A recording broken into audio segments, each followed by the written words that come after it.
Well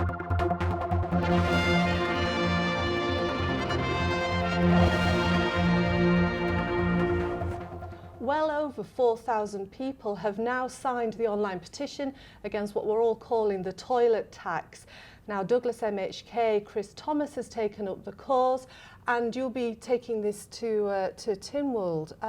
How will you do that? How will you tackle that? I'm not sure exactly, but certainly I'll be mentioning it in my budget speech. And yesterday I was talking to the clerk about how the fact that 4,500 people and growing have registered an interest in this topic can actually be officially recorded on the minutes of Tynwald. So if you remember that last year we had the student fees regulations petition, and there was a motion moved that that petition should be put onto the minutes, and that's what I'll try to do, as long as the language and as long as the rules of the Tynwald court can be observed. I'll try to move that motion and get the courts to support putting it on the minutes. And does this actual tax require Tynwald approval? Will that be at that same sitting? Certainly the budget has to receive Tynwald approval, and it was quite clear in John Horton's statement at the last Tynwald in January 2014, and also in answer to my question in June 2013, that this would require Tynwald approval, yes. And as yet we haven't voted on it. There was merely a statement in January. There was one question about the statement, and then there were other points made in the debate on the structure of government, and I made some points in that debate, but as yet we haven't voted on it.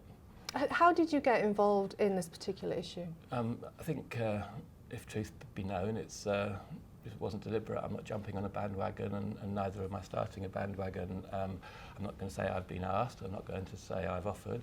It's just somehow my name has become associated with it, and I'm pleased, because what we have going on here is something really fundamental. Nobody actually likes paying tax, but this is more than that. This is a perception of unfairness, and that's at the heart of politics. It's more than even unfairness. It's actually surprise. In June 2013, I tried to get this on the agenda because there was a possibility, in my view at that time, that such a charge would be coming in 2015, but it's been brought forward in my view, and the fact that many people didn't know about it and are shocked and are angry, and even the Chief Minister has admitted it's unfair, to me is a political issue.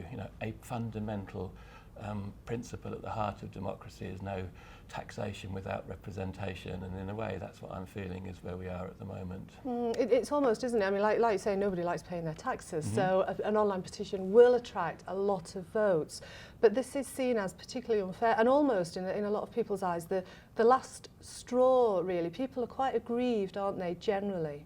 Yeah, people are not apathetic, people are positively disengaged. So more than anything, this petition is about rebuilding trust in our government. That's why I'm pleased to be associated with this petition.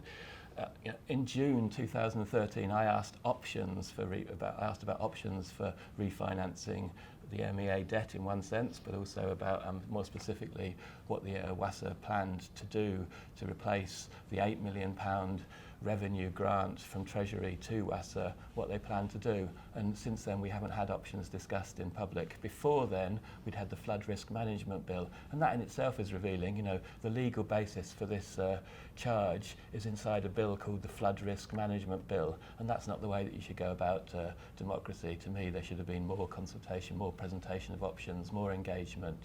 Now, the Chief Minister, I mean, this has been brought in or presented as a statement at this point, but the Chief Minister has publicly said that he thinks it's unfair. What do you think the solution is? We'll see. It's not for me to